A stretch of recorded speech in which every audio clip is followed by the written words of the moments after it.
Hey everybody, it's Pops here, ILWPOD. We're back, and we're back for another This Day in Wrestling History. And we are Sunday, November 16th here on the podcast. And we're going to start off, we're going to jump in the Wayback Machine. We're going to head on back to 1994, Jacksonville, Florida. There was 4,000 people in attendance for WCW's Clash of the Champions 29. Now, in preparation for the video, I went back and I watched the show. I got some notes here. It started off the night with Tony Schiavone, Bobby the Brain Heenan. The Brain was at his best at this period. I think this was like some of his best work. Excellent mic work. We start out, there's a little interview segment with Colonel Rob Parker and Mean Gene, and then it goes on into Stars and Stripes versus Pretty Wonderful for the Tag Team Championships. Now, in this match, Dale Wilkes, the Patriot, has put his mask on the line for a chance at the WCW World Tag Team titles held by Pretty Wonderful, Mr. Wonderful Paul Orndorff, and Paul Roma, Pretty Paul Roma. This match was great. It had a real good crowd reaction. The crowd was really behind it. Roma and Orndorff are outstanding heel tag team competitors. And I recommend this match. It had a nice finish. Stars and Stripes won the tag team titles and kept Dale Wilkes' mask. But as I said, this was an excellent tag team match. I think anybody should go watch it. The next match up was the TV title match, the Honky Tonk Man versus the champion Johnny B. Bad. And yet again, the crowd in Jacksonville was really behind Johnny B. Bad. It was an okay match. Bobby the Brain Heenan, though, again, on the microphone, just amazing. Johnny B. Bad won via disqualification. He got hit with the guitar by the Honky Tonk Man in the front of the referee, and the Honky Tonk Man got disqualified. But the guitar shot was good. The match was good. I really like it. And it was kind of crazy because Honky, you don't remember really how great of work he did, but he was a good worker. Next, we had an interview segment with the three Faces of Fear, Kevin Sullivan, Avalanche, and the Butcher. Now, this was the Butcher, Brutus the Barber Beefcake, Ed Leslie. He had come to WCW and was mad at Hogan because Hogan had left him in WWF, supposedly, something along those lines. So he was the Butcher at this point. He had dropped all his other names. I thought the promo was kind of butt cheeks, if you want to be honest. It was pretty horrible. So next we had the Harlem Heat take on the Nasty Boys. Now, this was a great match, a great tag team match. I liked the Harlem Heat's chemistry with the Nasties. I recommend you go watch it. During this time, Harlem Heat was doing this gimmick with the flip phone, a cell phone. You know, in the early 90s, those were new technology. They had a flip phone, and they would get a call, and they would answer it, and it would be somebody on the other end telling them to finish off whoever they was wrestling. So during the match with the Nasties, they try to pull out the flip phone and make a call. They didn't get the Nasties, break it up. The phone gets dropped. Booker T then goes, first it was Stevie Ray, then Booker T goes and tries to do it. When he tries to do it, the Nasties break it up. The next thing you know, they pan up the ramp and you see coming out Sensational Sherry on the other end of the other phone. So she was the one revealed to be giving the orders to the Harlem Heat.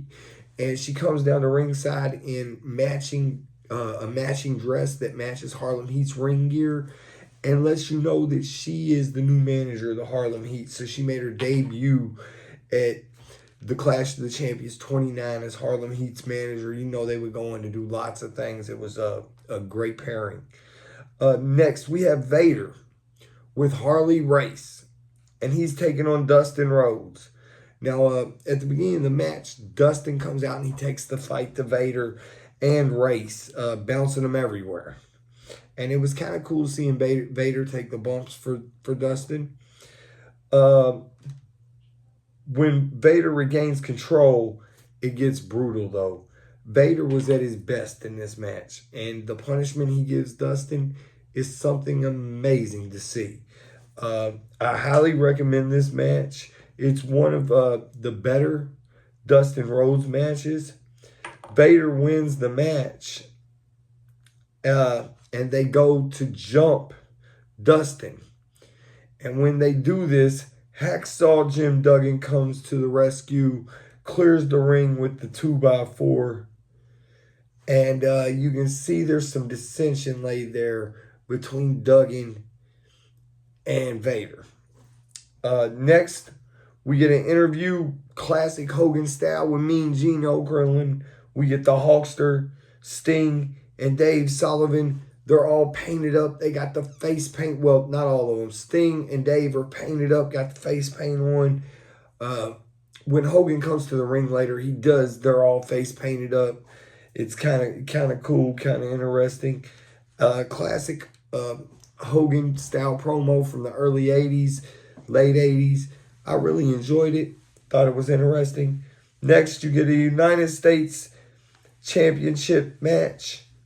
The champion, Hacksaw Jim Duggan, defending against Stunning Steve Austin. Prior to the Stone Cold Steve Austin, we had Stunning Steve. He had lost the belt to Duggan and now was trying to get it back. During the match, we get interference from Vader. Duggan, though, grabs the 2x4, cleans out the ring. There's a disqualification. Hacksaw Jim Duggan remains the United States champion. And then, after this, we get to the main event of the evening.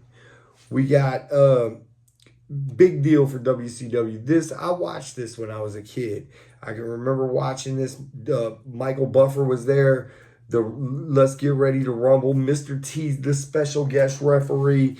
This was a big deal. So you had the Faces of Fear, Kevin Sullivan, Avalanche, and the Butcher versus Sting, Hogan, and Dave Sullivan. Mr. T, as I said, was the special referee, and he actually did a pretty decent job. Normally you get celebrity referees, and they don't know what's going on. Mr. T did an excellent job. I liked him coming back and being used by WCW in this area. As I said earlier, they were brought to the ring by Jimmy Hart. The whole team of the Hulksters was wearing the face paint, the Sting face paint. Early in the match, though, Dave Sullivan sustained a shoulder injury. He had to be carried to the back. You could actually hear Jimmy Hart saying, "Stop the match, stop the match." Hogan says no. They continue on. So Sting and Hogan had to fight all three Faces of Fear. Kevin Sullivan, around the end of the match, tries to take Jimmy Hart's megaphone. Mr. T stops him. Hogan gets him, hits him with the leg drop, the pin. But after the match, the Faces of Fear, they start beating up Mr. T, start beating down Sting and Hogan. When the show goes off the air, Hogan is badly injured. They're taking the show off the air. It leaves in a kind of cliffhanger. Now, what's great about these is Clash of Champions have become a staple for WCW television or NWA television. And getting Hogan on them and having this big event, and it felt like a big fight feel. It was a good thing. I enjoyed it a lot. So we're moving right on. We're going to go to 1996. ECW's November to Remember.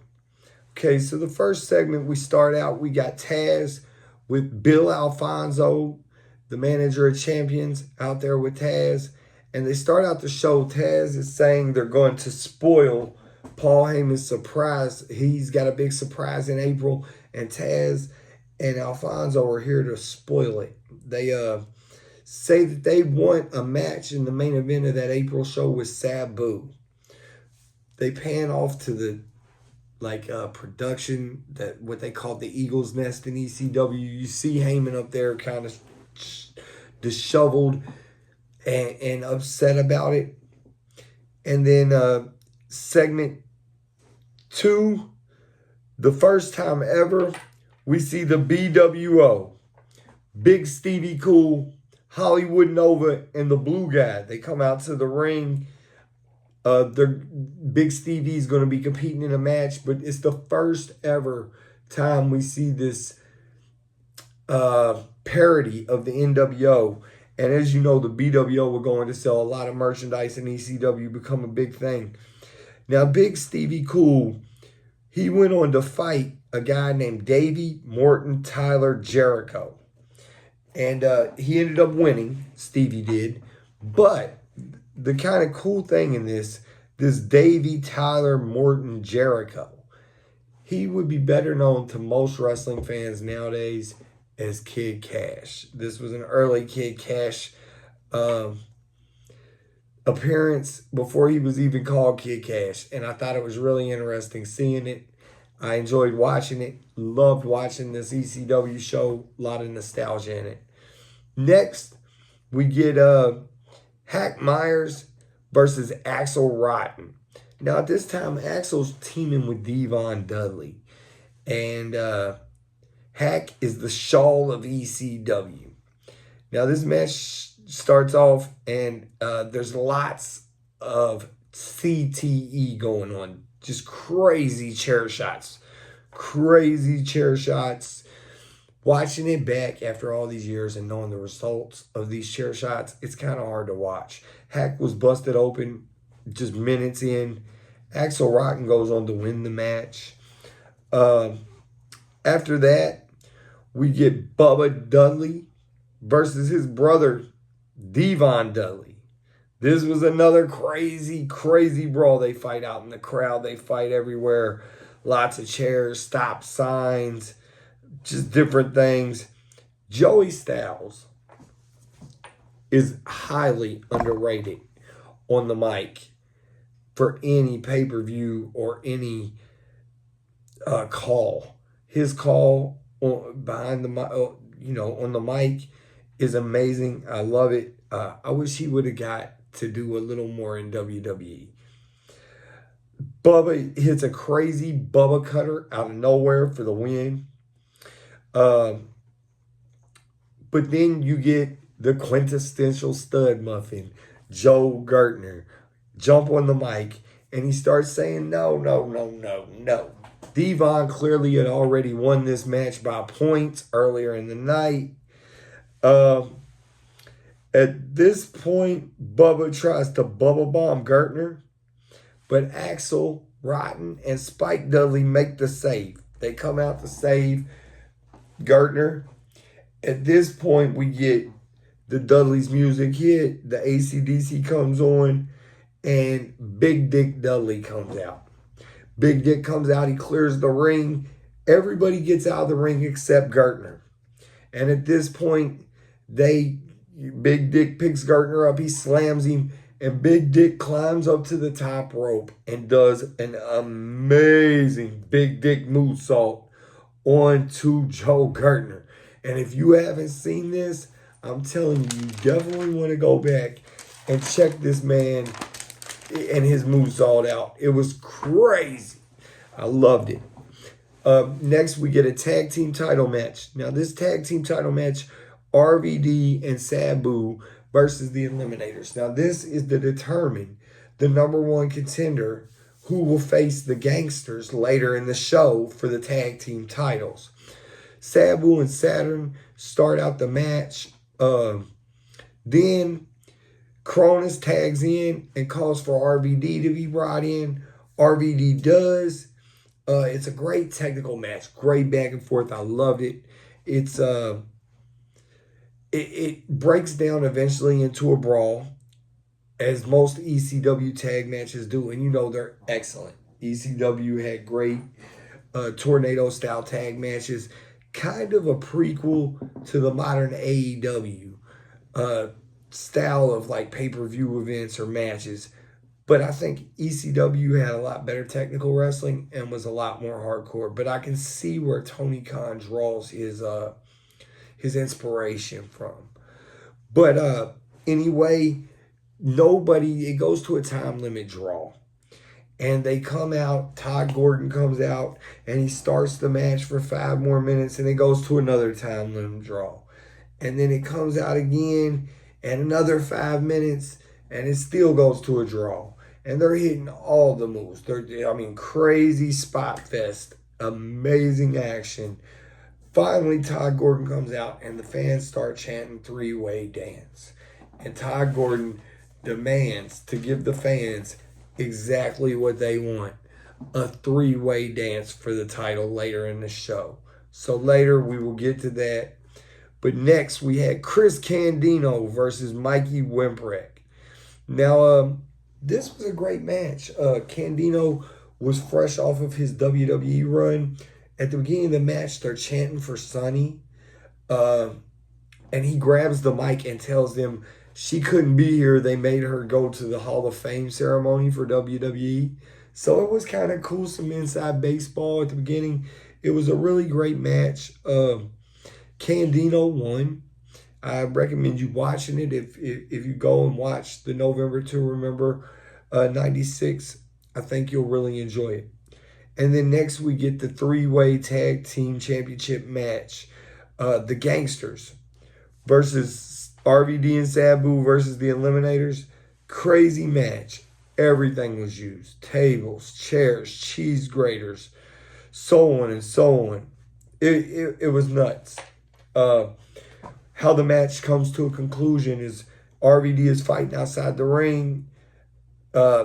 Sabu, everybody's fighting outside the ring. Taz comes out and tries to attack Sabu because, as you know, at the beginning of the show, he called him out for the April pay-per-view or whatever it is, the big show in April. So he tries to attack Sabu. RVD comes over and tries to stop him. Taz locks the Takahajime on RVD. While he does this, Sabu gets hit with a total elimination from the Eliminators and gets pinned. Then out of nowhere, New Jack makes a pin on Saturn to retain the straps. New Jack comes out of nowhere, steals a pin, pins Saturn, and they retain their World Tag Team titles. Next segment, we got Joey Styles in the ring, and he's talking about all the greats that's been in ECW arena.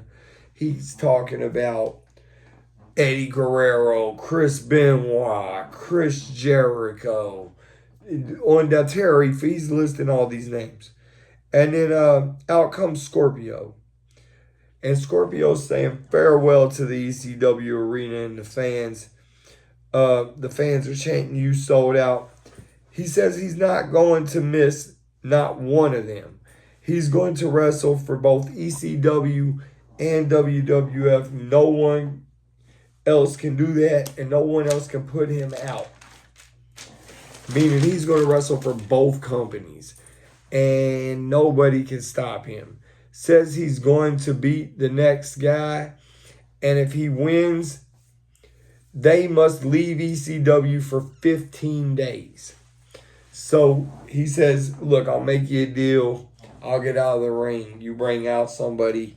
If I beat them, they got to leave ECW for 15 days. If they beat me, I got to leave for 15 days. But this is all really angle because he's going to be Flash Funk in the WWF. But first coming out was Devin Storm. Now, I don't know if you remember. Devin Storm used to be Crowbar in WCW. Now, he was Devin Storm first, and then he went on to be Crowbar later. But it was kind of interesting seeing him. Now, of course, Scorpio makes short work out of Devin Storm. Next, Scorpio says 30 days. Well, I'll leave for 30 days if somebody can beat me.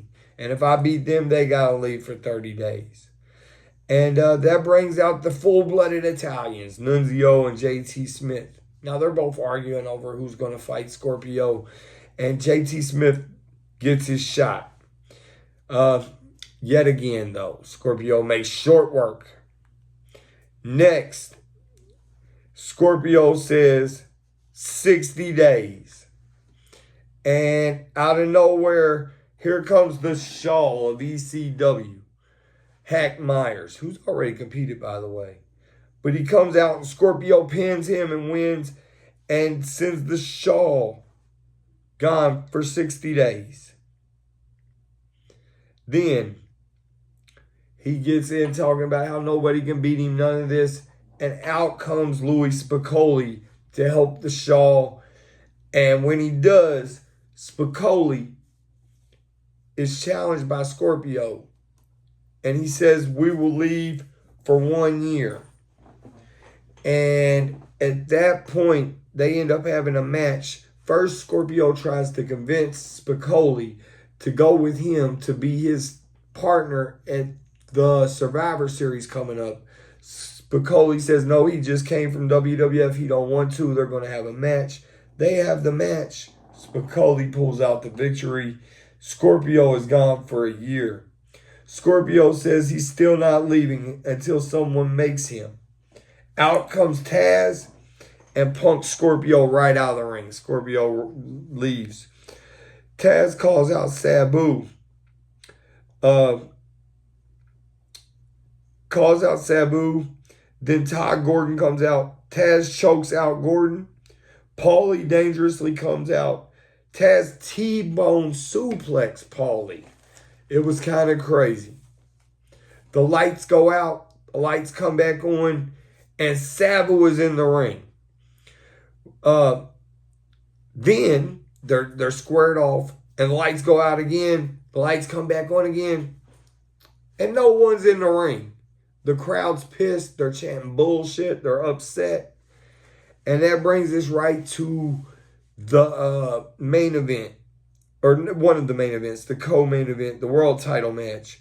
We get Raven, Sandman's son, and Sandman's wife, and the BWO in the ring. And there's a lot of going back and forth. This is the world title match. Raven versus Sandman.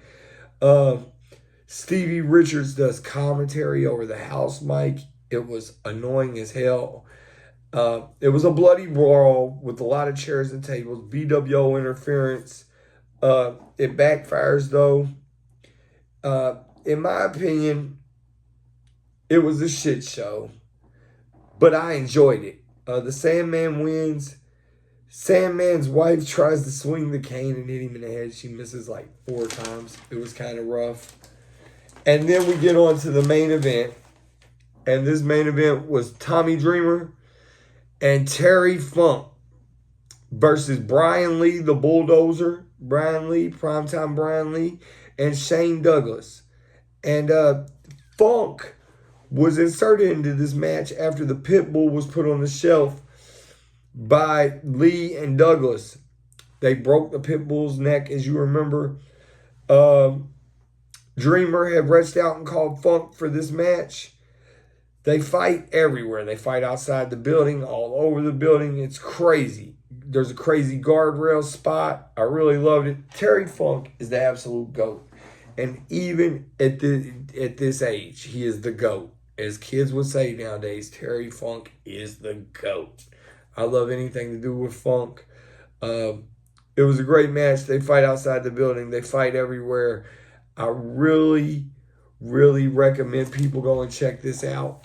ECW, November to Remember 1996. Next, we got 1998 WWF Monday Night Raw, live from Lexington, Kentucky. Sorry about that.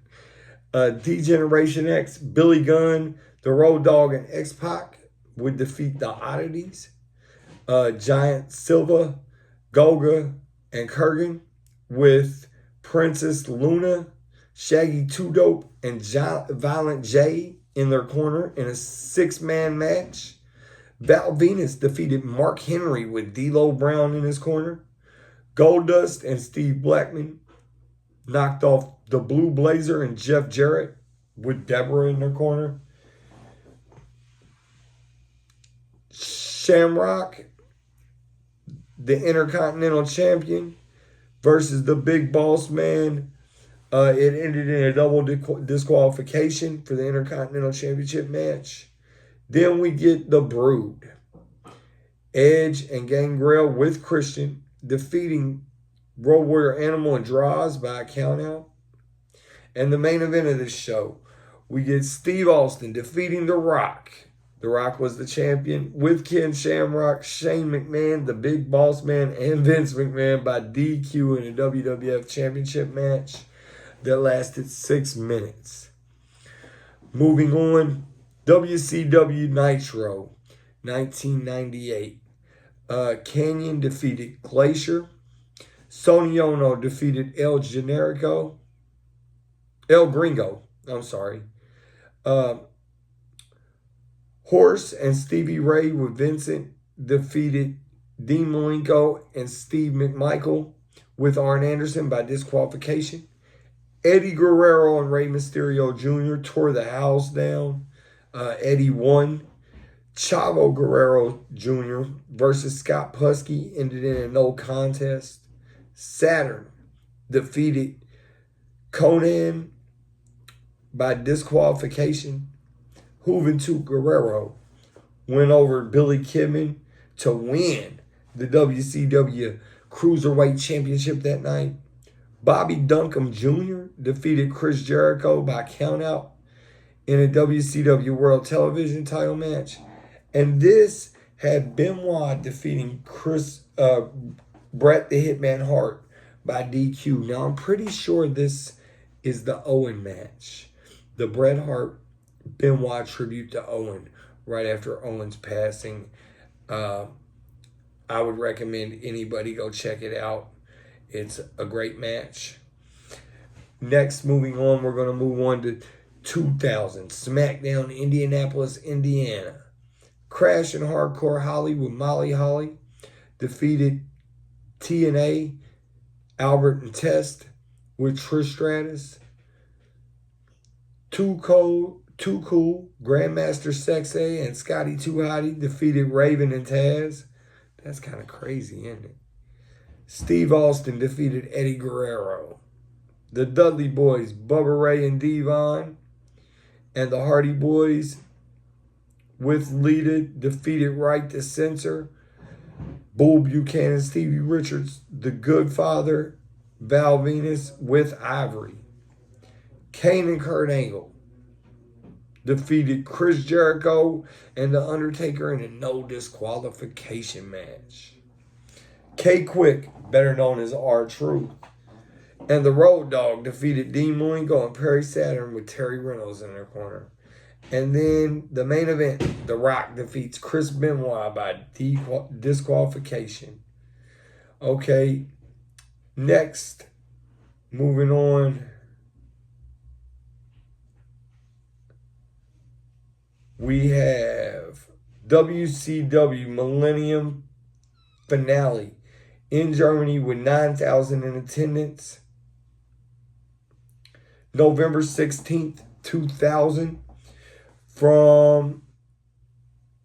It took place Augsburg, Germany. Now, the Millennium's WWE owns the rights to it. It's never been seen. It was a German pay-per-view for WCW. Chronic, Brian Adams and Brian Clark defeated the Filthy Animals, Rey Mysterio and Billy Kidman with Tigress with them. Mike Awesome defeated Brian Adams, Brian Clark, Disco, Fit Finley, Mark Jindrak, Billy Kidman, Conan, Kiwi, Ernest Miller, Rey Mysterio Jr., Sean O'Hara, General Erection, Mike Sanders, Elix Skipper, Norman Smiley, Lance Storm, and Alex Wright in a battle royal. Kiwi with Paisley defeated Elix Skipper. Ernest Miller defeated Mike Sanders for the WCW Commissionership. General Erection defeated Lance Storm via disqualification. Storm retains the WCW United States Championship. Norman Smiley defeats Fit Finley in an Oktoberfest hardcore match. Alex Wright and General Erection defeat Mark Jindrak and Sean O'Hara to win the WCW Tag Team Championship match. Kevin Nash defeats Mike Awesome and Alex Wright in a European Cup triangle match. Booker T defeats Scott Steiner to retain the WCW Championship. Sting defeats Kevin Nash for the European Cup with Alex Schultz as special referee. So Sting is the only European Cup winner for WCW. And then moving right along, we're going to get to a big show. It's the co-branded 2003 November Survivor Series, November 16, 2003, co-branded Raw and SmackDown show. This is starts out with John Cena, Hardcore Holly, Chris Benoit, Bradshaw, and Kurt Angle, which will be Team Angle, versus Team Lesnar, Brock Lesnar, The Big Show, a very young Matt Morgan, Nathan Jones, one of his WWE appearances here. As you know, he's from Australia, former prisoner, big dude, and the A-Train. So when it comes out, Cena comes to the ring first, and this is his basic thugonomics gimmick, and he rapped. And when he dropped his bars, he dropped some bars. He had bars on having a one-night stand with Sable, which I thought was amusing because, as you know, Sable at the time was with Brock Lesnar. So it was kind of shots fired across there. I thought it was fire. I thought it was good. As hardcore as it gets.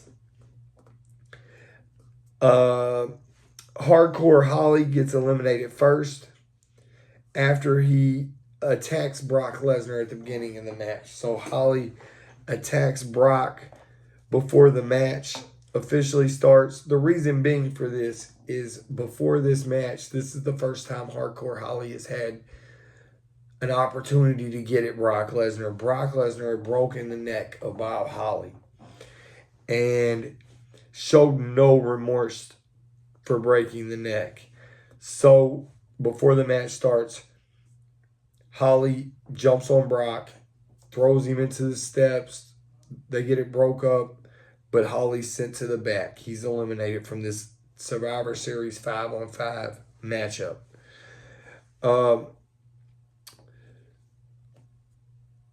So after that, Team Lesnar loses A-Train. Next, then Team Angle loses Bradshaw. Angle eliminates a young Matt Morgan. Now, Matt Morgan in this, it was crazy to see him. He was very young, very athletic. Angle takes him out. So Angle makes short work of Nathan Jones with the ankle lock. And at this point, Brock Lesnar jumps in the ring, scoops Angle up, hits him with an F5, sends Angle packing. So this leaves, at the time, you got John Cena and Benoit, and then you got Lesnar and Big Show. 2-on-2. Benoit goes on to tap Lesnar out with the crippler crossface, making Survivor Series a really rough event for Brock Lesnar. He suffered his first pinfall loss the year before at the Survivor Series, and now he taps out to Benoit. The year before, he suffered his first pinfall loss to the Big Show, his teammate tonight. So at this point, Big Show comes in the ring. Cena grabs the chain, wraps it around his head, hits him in the head with the chain, then scoops the Big Show up on his shoulders, gives him the AA, or as they used to call it back then, the FU, and him and Benoit going to be the sole survivors of this match, leaving Team Angle the winners. It was kind of nice to see them. Then we go backstage and we get a spot with Shane McMahon working out in the locker room and Vince McMahon backstage talking about their matches.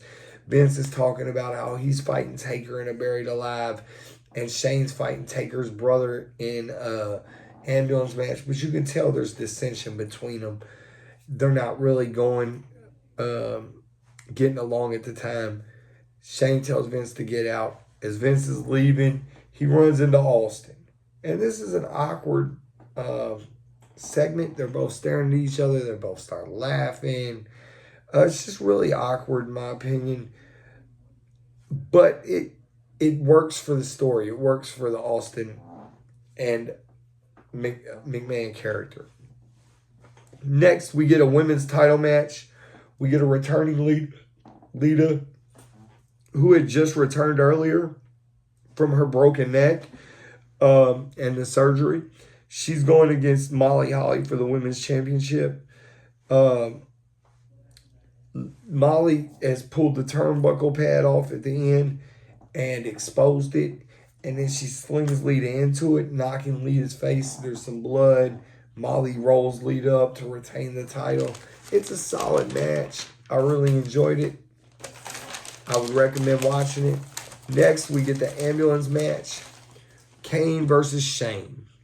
It starts out with a nasty cross-body bump from Shane to Kane, taking Kane out to the floor. As Kane goes over, they turn the camera angle. You can see Kane land directly on his head. It was rough.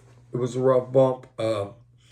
Then Shane puts Kane through the announce table with the elbow drop from the ring to the table and outside. Then they fight back up to their feet. Kane gets back up. He stalks Shane backstage, like he stalks him to the backstage of the arena where Shane is laying in wait and ambushes Kane with a kendo stick. Then Shane hops in an SUV and backs over Kane. When he hits Kane, Kane flies and goes through this guard shack window and wall. It was kind of gruesome. Then Shane asked for them to bring the ambulance out back because this is an ambulance match. The ambulance is backed out there, but Kane regains his composure. There's an ambulance back there. Kane fights his way out of it. They ended up fighting all the way back out front. There's a lot of good spots with the ambulance. Shane McMahon's head one time goes back through the windshield of the ambulance. They take turns bouncing each other off the ambulance. It's really vicious. Really, really vicious. Kane picks him up and lawn darts him into the ambulance. Lawn darts Shane into the ambulance a couple times. And at this point, they're at the back of the bus. And Kane gives the tombstone on the floor and then puts Shane in the ambulance for the win. I would recommend this. It was a great match, especially if you like these kind of hardcore matches, these stipulation matches.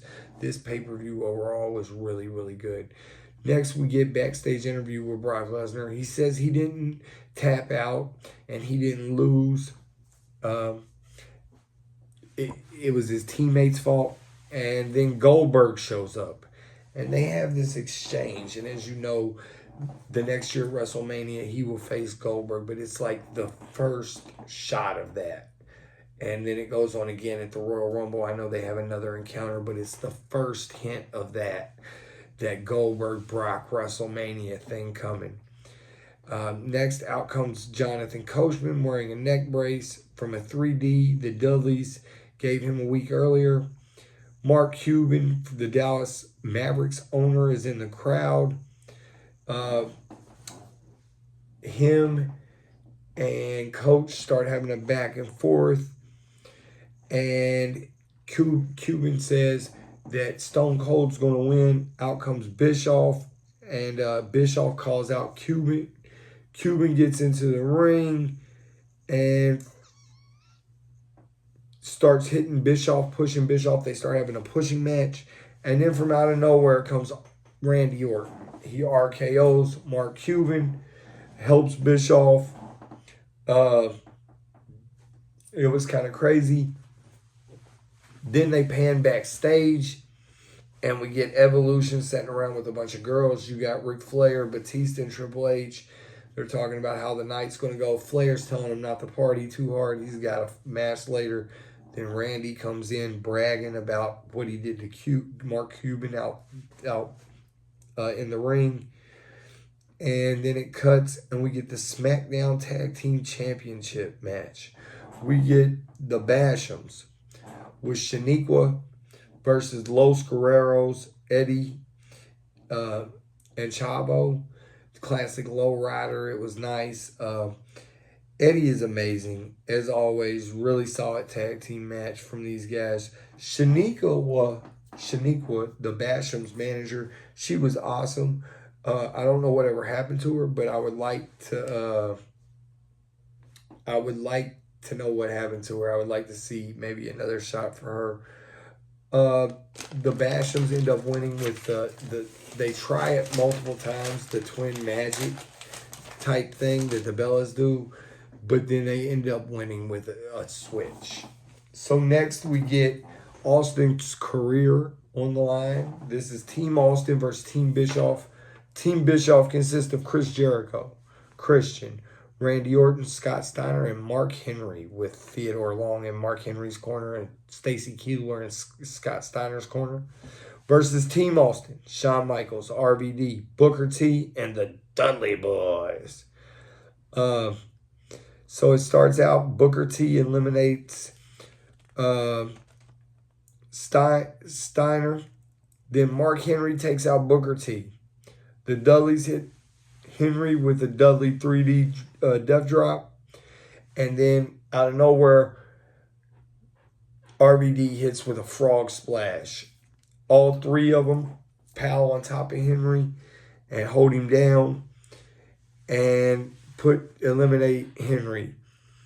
Then out of nowhere, Randy Orton hits RVD with an RKO to send RVD to the showers. Jericho pins Devon Dudley, leaving Shawn Michaels and Bubba Dudley. Christian ends up eliminating Bubba, leaving only Shawn Michaels. Shawn Michaels was busted open, really, really bad, horrible blood. I mean, just everywhere. It was gruesome, from a shot to the steel post on the outside. Somehow, he hits Christian with Sweet Chin Music, 1, 2, 3, and now it's 2-on-1, Orton and Jericho versus Michaels. Michaels eliminated Jericho with a small package, but then Jericho grabs a chair and hits Michaels with it, upset he was eliminated. The ref goes down at this point. This was all awesome. It was amazing. Bischoff jumped in the ring, gave Michaels a kick. At that point, so did Stone Cold. Stone Cold and Bischoff get into it. Austin stuns Orton. Orton goes down. Austin and Bischoff fight out of the ring on their way back up the ramp. And out of nowhere, Dave Bautista slides in the ring. Batista bomb onto Michaels. Orton hits the 1, 2, 3, gets the 1, 2, 3. And at that point, we find out Stone Cold Steve Austin's illustrious career has come to an end. Austin does come back out. He gives a speech. Says it started in Dallas. He was glad. He wasn't glad about nothing. He wasn't happy about nothing. But he was glad it could end in Dallas. Just the way it started.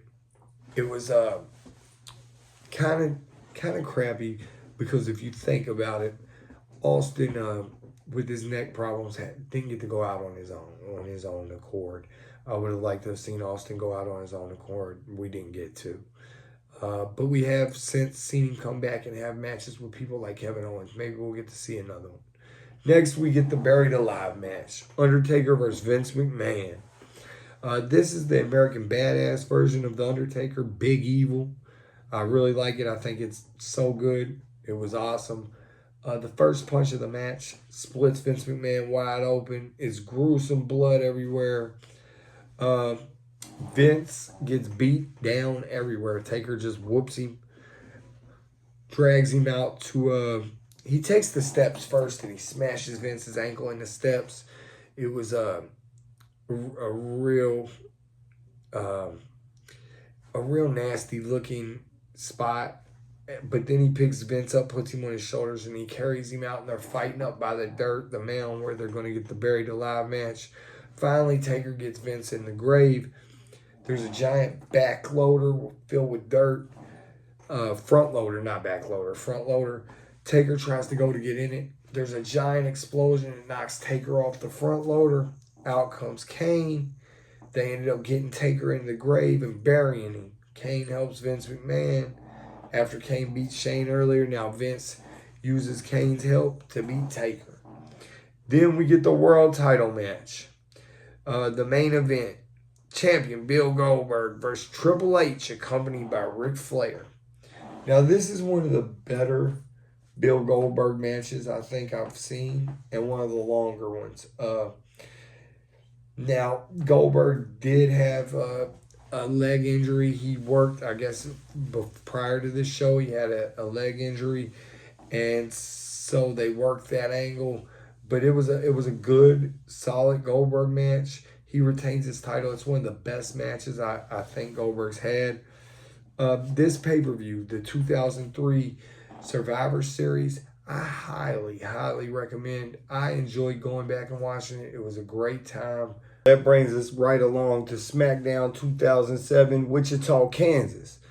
We got Jeff Hardy defeated Finlay by disqualification at 6 minutes and 35 seconds. We got a tag team match with Beth Phoenix and Victoria versus Mickie James and Tori Wilson. It only gets 2 minutes and 37 seconds. Back then, they used to not give the Divas as much time. I really wish they would. Then we get the MVP VIP section. And Matt Hardy is the special guest on the VIP section. At the time, Matt Hardy and MVP are tag team champions. Matt comes out to the ring, and they talk about being on opposite sides at the upcoming Survivor Series, and about friction they've had between each other. Something about MVP hit Jeff Hardy with the move when they was fighting in teams against each other, and Matt was really upset over it. And Matt says he's tired of it. He don't believe none of MVP's BS no more. They're not friends. They're nothing. And he wants a U.S. title shot, and he wants it tonight. And MVP says, well, they're friends, and what does he mean? And he says he would love to give Matt Hardy a U.S. title shot, but he can't. He says, I can't do that because I've already signed for us to defend our tag team titles tonight. And Matt Hardy looks real shocked, real surprised, and he's like, against who? Well, out comes Miz and Morrison. And I'm pretty sure this is their first time teaming together. They come out to the ring, and they go up against MVP and Matt Hardy. MVP's in the ring first, and he does his patented spot where he runs and does the big boot in the corner. And when he does, it looks like he hurts his leg. So he tags in Matt Hardy. Miz and Morrison work Matt Hardy over for quite some time. And at that point, they get a pin on Matt Hardy.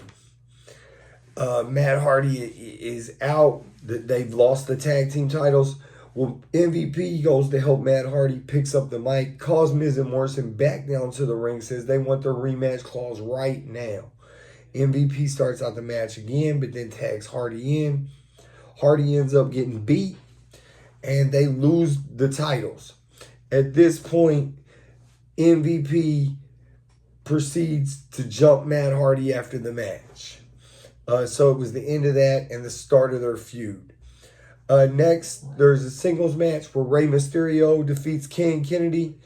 There's a no disqualification match for the main event. Batista defeats Mark Henry. Their matches were something crazy. Then we have the 2009 Monday Night Raw. It starts out with a dark match. Ted DiBiase Jr. Defeats Primo. Then we get The Miz defeating MVP to retain the United States Championship. Santino Marella defeats Chavo Guerrero.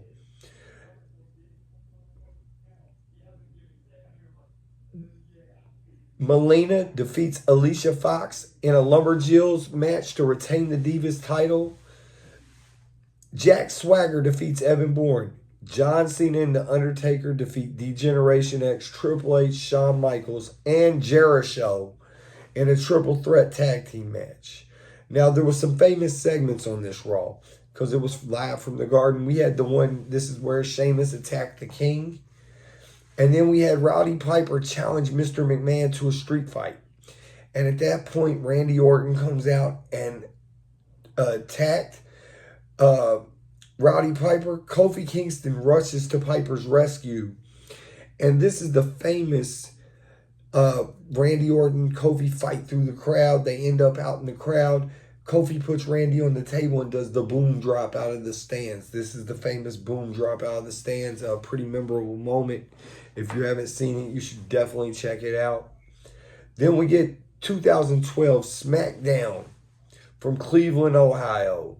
We get Damian Sandow defeating Kofi Kingston. Caitlyn, Layla, and Natalya defeat Asuka, Alicia Fox, and Eve Torres. Randy Orton and The Miz defeat Alberto Del Rio and Dolph Ziggler. Kane versus Wade Barrett ends in a no contest. Then we get Cesaro defeating Sin Cara, and the Big Show goes over the Great Khali.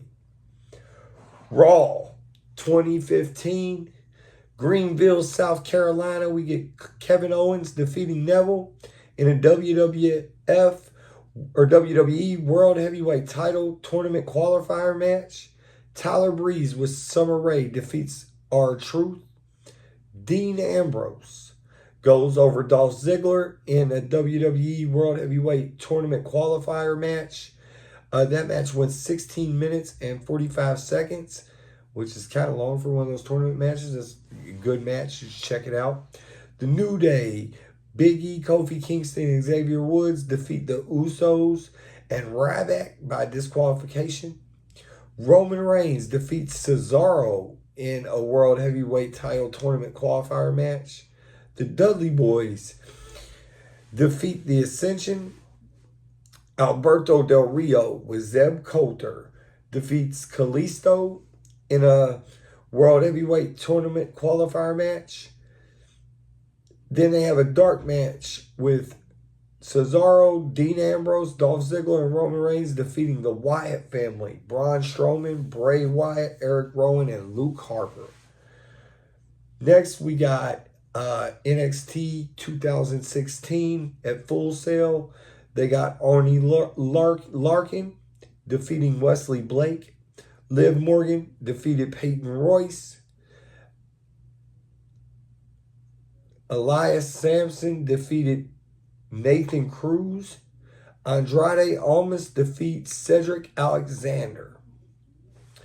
Then, Raw 2020, Orlando Amway Center. We got Asuka, Mandy Rose, and Dana Brooke defeating Nia Jax, Shayna Baszler, and Lana in a 6-woman tag match. The New Day, Kofi Kingston and Xavier Woods defeats the Hurt Business, Cedric Alexander and Shelton Benjamin with MVP in their corner to retain the Tag Team Championship. Retribution defeats Braun Strowman, Keith Lee, Sheamus, and Riddle in an 8-man tag team match.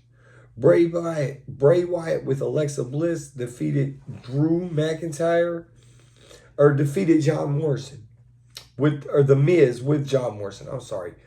Bray Wyatt with Alexa Bliss defeated The Miz with John Morrison. Drew McIntyre defeated Randy Orton in a no count out disqualification match to win the WWE Championship. That match was 24 minutes and 10 seconds. Great match. Then we get NXT 2.0 2021 at the Capitol Performance Center in Orlando, Florida. Tony D'Angelo defeats Dexter Lumis. Odyssey Jones and Jacket Time, Eichmann, Juro, and Kassad defeat Diamond Mine, Roderick Strong, Julius Creed, Brutus Creed with Hachiman, Ivy Nile, and Malcolm Benevis in a 6-man tag team match. Zion Quinn defeats Adrian Chase. Von Wagner and Kyle O'Reilly defeat Josh Briggs and Brooks Jensen.